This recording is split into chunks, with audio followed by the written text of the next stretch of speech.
Finally, we are honored to have Professor Eisenstadt's son, Mr. Michael Ajzenstadt. He is the artistic administrator of Israel Opera. He will speak on behalf of the family. Please. I'd like to start by thanking everyone at the Academy here who came up with this very exciting initiative to arrange this special day, all the organizers, all the people who participated, Bjorn, who participated from Eurovision country and is not with us here today, but that's okay, for his illuminating words. Really, really, we appreciate it a lot in the family. It's not taken for granted, and thank you, and we're very proud to be here. In a utopian world, it wasn't me who would have talked here to you today.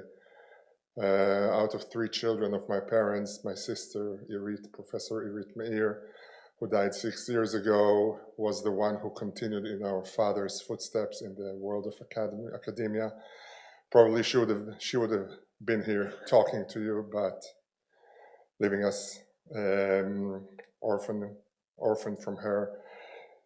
It's my job now, and if I'm taking Bjorn's title to his speech, which was Outline of an Intellectual Biography, paraphrasing on it, maybe I'll say that I'm going to talk with you very briefly. I promise not as long as Bjorn did. I apologize in advance. As Abba, a son's biography of his father and friend. In 1961, the Eisenstadt family landed in this part of the world. Rehov Radak Street, number 30, just across here. I was in 3rd grade, and the entire family landed in that building, who remained the family building until both my parents passed away. My father, my mother, 3 young children. My father's mother, who lived very close to us and was literally living with us. I don't know if my parents knew what this place is really about, if they were ready for the move from the former house that we had. I'm definitely sure that the environment didn't know what they're in for, but more on that in a few minutes. After 1 year, we traveled to Boston, Brookline. My father was a visiting professor at MIT for 1 year, so we were all there. It was all very exciting. Coming back into 5th grade, into this part of the world, all the complex that we are now in, standing in, sitting in, was just a wasteland, a no man's land. Nothing was here whatsoever. It was the place where the boys in the neighborhood were playing football with one another, and come 1967, it was the place where bombshells from the Jordanian artillery landed during the 6 Days War. And sirens were part of the daily life. And my mother always said that whenever the siren started, she had 3 children, a mother-in-law, and a husband to take down to the shelter. And of course, my father was the last one, because he had to finish that final sentence or the final paragraph. But he said to her, "Don't worry, I have an agreement with the Jordanian army. They are not bombing while I'm still writing." Apparently, that was right. That was 1967, and only between actually 68 and 72, the environment changed here totally. Van Leer Institute came first, Jerusalem Theater came, President's House, Academy. Suddenly, it was a totally new place. But going back to 61, when we came to this place, in 61, believe it or not, 3rd grade student at the Beit Sefer Gymnasia, I attended the first lecture that by my father, and I was petrified. Not because I was attending a lecture by my father, yes, and we knew, I think it was very clear that he's a very important university professor, etc. It was after a trip that my parents made, one of many trips that they made. That one was to Thailand and Burma and all that part of Southeast Asia. And I don't know how it came. I never inquired, or I forgot, and I knew that it was decided that my father will come to my class in school and tell the kids about his experience in Southeast Asia. Now that was petrifying. Not because what he was going to say, but I was sure that I'll be the laughing stock of the class after that talk of the eminent professor coming to talk to third graders. I can't tell you what a success that was. The way the kids laughed about every second sentence that my father told him and spoke with them like they were his peers and like he was telling them what an exciting experience he had there with monkeys and snakes and whatever. Very, very exciting, very, very illuminating. I've heard more than a few lectures afterwards, but nothing resembles that first experience to third graders in Beit Sefer Yesodi, in elementary school. I told you, we came to this place. I'm not sure that the place was ready for the Eisenstadt.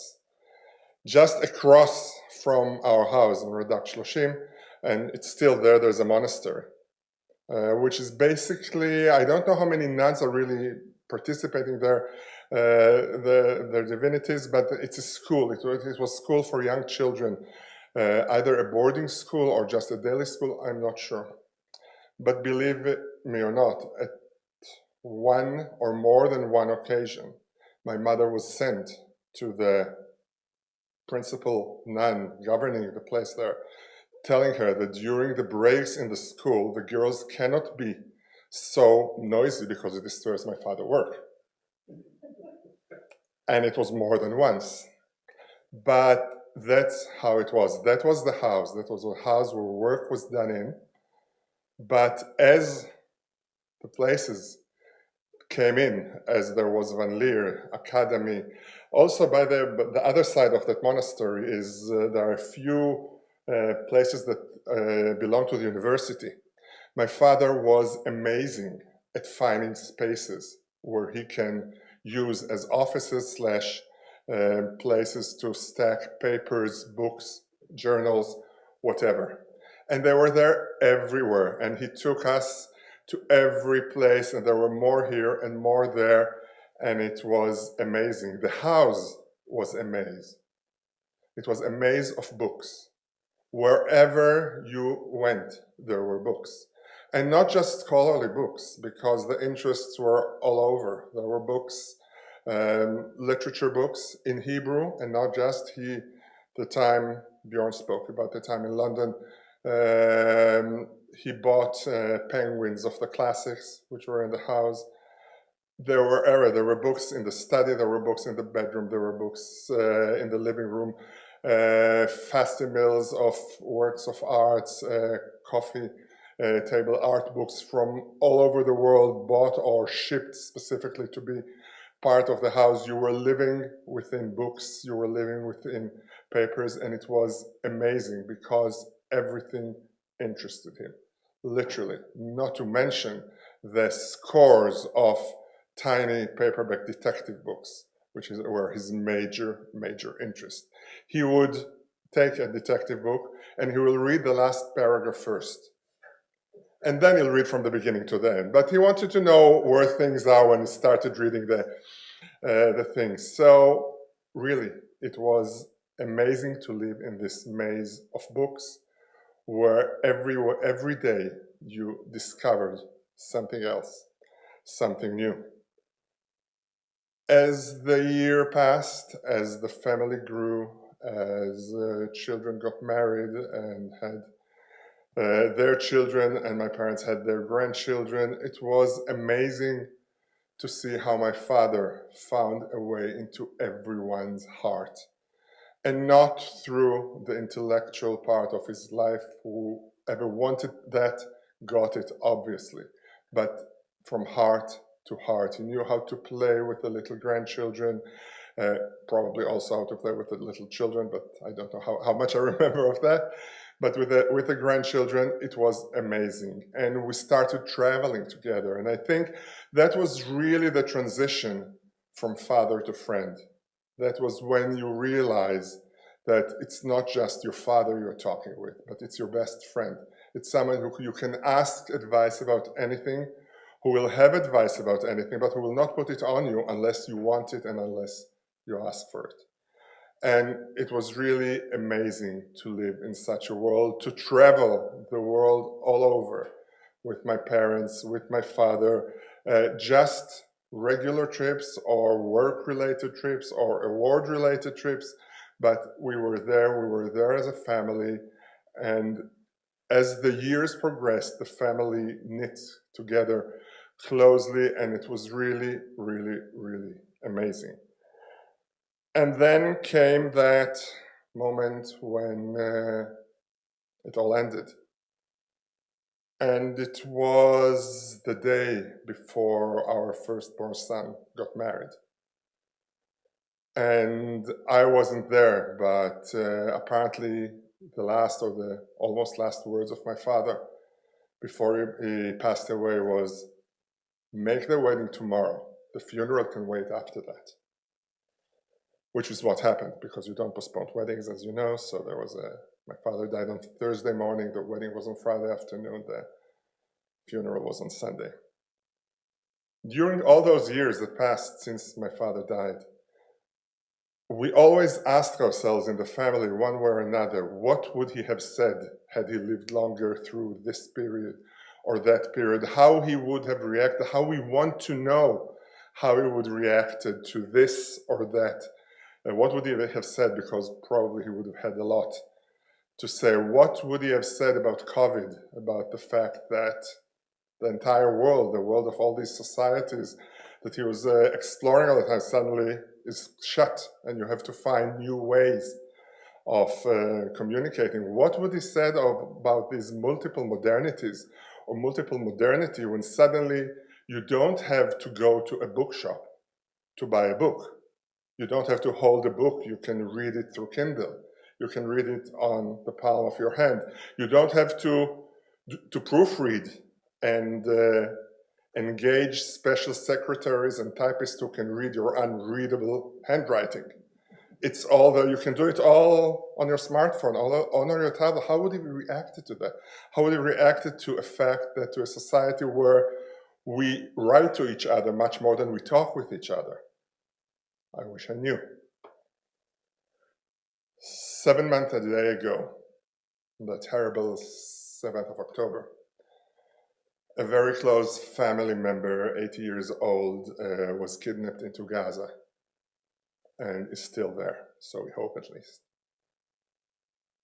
Don't know how my father would react to what we are here today. How would he reacted to this personal family thing? How would he react to what the society and what has become out of us? But I do know, and I'll finish on that note, that he would have been amazingly proud if he had been with us, and I'm sure he was there a few weeks ago, just around the corner in the president's house, when one of his granddaughters received from the president's wife the award for new poetry. And that was a closing circle of coming in 61 into this part and somehow still being there until today. Thank you very much. Can you answer one question? Just a minute. What did you do with the library, with the books?